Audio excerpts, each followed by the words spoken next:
Herman Cain, the latest Republican presidential candidate to lead in the polls, spent the day rebutting sexual harassment charges, including, as you will hear shortly, here on the NewsHour. Asked repeatedly about the claims, he dismissed them as baseless. The story, first reported last night on news website Politico.com, alleged that when Cain was head of the National Restaurant Association in the 1990s, at least 2 female employees reported inappropriate behavior to senior members of the organization. The Politico story said, quote, "The women complained of sexually suggestive behavior by Cain that made them angry and uncomfortable," the sources said, and they signed agreements with the restaurant group that gave them financial payouts to leave the association. For its part, the National Restaurant Association says it does not comment on personnel matters.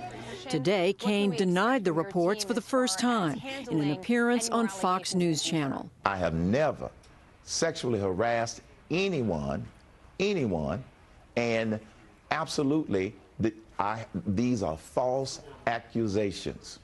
And in an appearance at the National Press Club, he conceded he knew about the investigation. While at the Restaurant Association, I was accused of sexual harassment, and it was concluded after a thorough investigation that it had no basis. As far as a settlement, I am unaware of any sort of settlement. I hope it wasn't for much, because I didn't do anything. Asked if his rivals were helping to fuel the flames of this story, he said, "I told you this bullseye on my back has gotten bigger. I have no idea. We have no idea the source of this witch hunt," which is really what it is. We have no idea. We've been busy trying to get my message out. Today's responses were in contrast to Cain's no comment of yesterday. The report comes at a critical time for Cain. He leads the Republican field nationally and is ahead in a key early state, with a new Des Moines Register poll showing him on top in Iowa. And now to our Herman Cain interview. I talked to him just a short while ago. It is the 5th in our series of Vote 2012 conversations with the Republican presidential contenders. Herman Cain, thank you for talking with us. Thank you, Judy. Delighted to be here. Well, as we just saw in that piece, you are saying you did not sexually harass anyone. Let me just ask you, though, a couple of questions to help us understand this. Setting that question aside, what was your relationship with these 2 women who are making these allegations? Well, both of them reported to someone who reported to me at the National Restaurant Association. And so they were employees of the Restaurant Association. One of them made a formal charge that I turned over to my general counsel to follow up on to get it resolved. He did. Came back after several months and said there's no basis to it. She couldn't find anyone to corroborate her story. So it was a false sexual harassment claim. And what about the other woman? The other one, I never even knew that that was a claim, formally or otherwise. Totally have no idea. Do you know what incidents or either incident or incidents they're talking about? And were you ever alone with either one of these women? The answer is not in a social setting, but maybe in an office or something like that, and we'd have a big convention in Chicago. One incident with the one who made the formal charge, the only one that I could recall after a day of trying to remember specifics, was once I referenced this lady's height, and I was standing near her, and I did this saying, "You're the same height as my wife," because my wife is 5 feet tall, and she comes up to my chin. This lady's 5 feet tall, and she came up to my chin. So obviously, she thought that that was too close for comfort. It showed up in the actual allegation. But the time when I did that, you know, it was in my office, the door was wide open, and my secretary was sitting right there as we were standing there, and I made the little gesture. Other than that, I can't even recall what some of the other things were. And as I mentioned, they were all found to be baseless. And there was some mention of a hotel room at a convention or at a meeting. Did any one of these women, were they ever asked to meet you? That I absolutely do not recall. I have no recollection of that. Was there any behavior on your part that you think might have been inappropriate? In my opinion, no. But as you would imagine, it's in the eye of the person who thinks that maybe I crossed the line. I worked for the Department of the Navy, the Coca-Cola Company, Pillsbury, Burger King, Godfather's Pizza.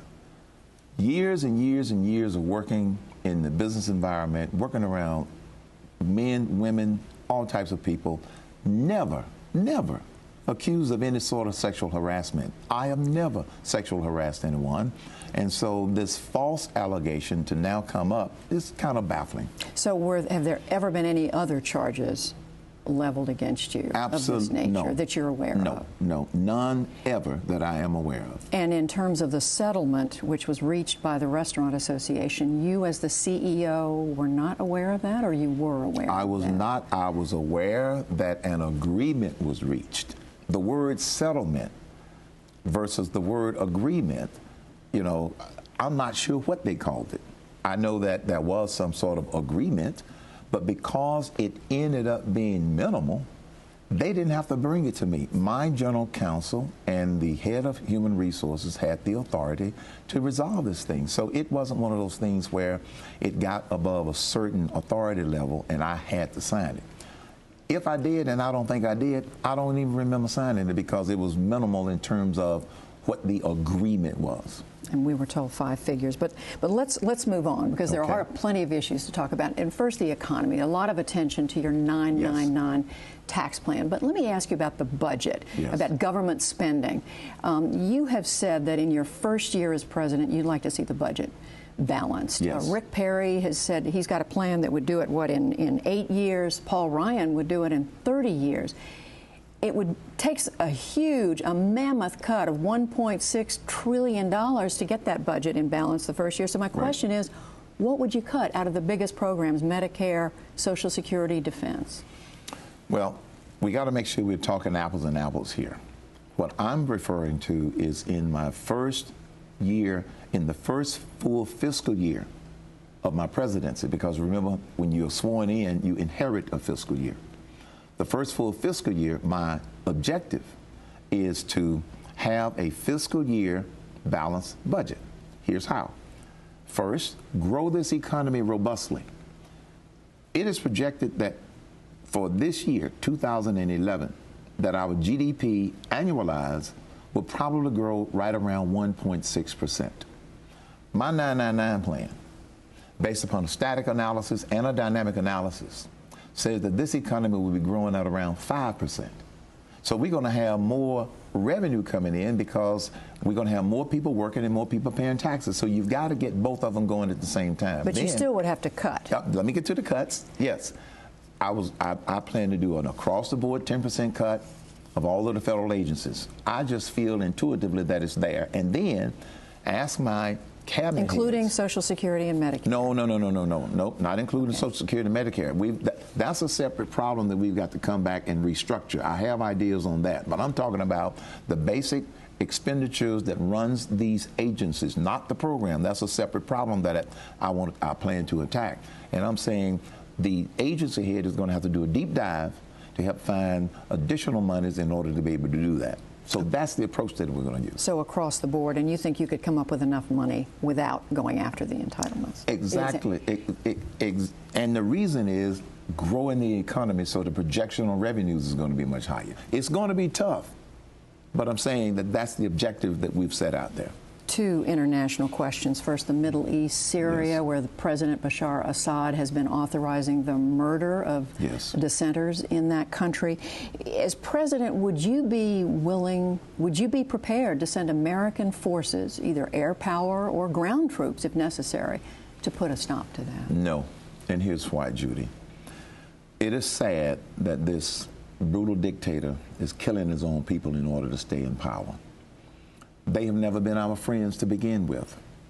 My philosophy on foreign policy starts with an extension of the Reagan philosophy, peace through strength, and I've added peace through strength and clarity. It's clear they're not our friends. Now, if there is a way for us to help the opposition without putting our men and women in uniform in harm's way, I would be open to that, and I would certainly consider that. An example of how you could do that? Providing them weapons? Possibly weapons, possibly food and supplies or water, if it were possible. But I would not put our men and women in harm's way simply because it is a humanitarian disaster. I don't believe in doing that. We cannot be the policeman for the world. And so if it's clear who our friends are, clear who our enemies are, I want to first make sure that we stop giving money to our enemies. They've always been one of our enemies, and so as bad as it is from a humanitarian standpoint, we are not going to, jump in there and jump in the middle of that. China. Do Yes. you view China as a potential military threat to the United States? I do view China as a potential military threat to the United States. And what could you do as president to head that off? My China strategy is quite simply outgrow China. It gets back to economics. China has a $6 trillion economy, and they're growing at approximately 10%. We have a $14 trillion economy, much bigger, but we're growing at an anemic 1.5, 1.6%. When we get our economy growing back at the rate of 5 or 6% that it has the ability to do, we will outgrow China. And secondly, we already have superiority in terms of our military capability, and I plan to get away from making cutting our defense a priority and make investing in our military capability a priority, going back to my statement, peace through strength and clarity. So yes, they're a military threat. They've indicated that they're trying to develop nuclear capability, and they want to develop more aircraft carriers like we have. So yes, we have to consider them a military threat. Your campaign, you have shot to the top of the polls nationally. You are running ahead in the key early states, yes. Iowa, New Hampshire, South Carolina. You're doing very, very well. But there was a focus group of voters this past week in the state of Ohio. All of them, like you, they say what you're saying is very appealing. Right. But when they were asked directly, could they see you as president, not a single one of them said that they could. How do you persuade them that's not right, that you could be president? The way that I persuade them is to continue to do what I'm doing, which is taking my message to the people. One of the reasons that I can only speculate that they had that impression because I am the unconventional candidate.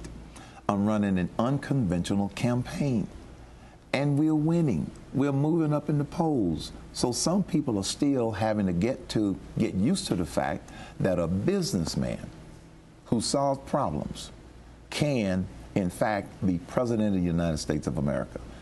More and more people are getting used to that idea.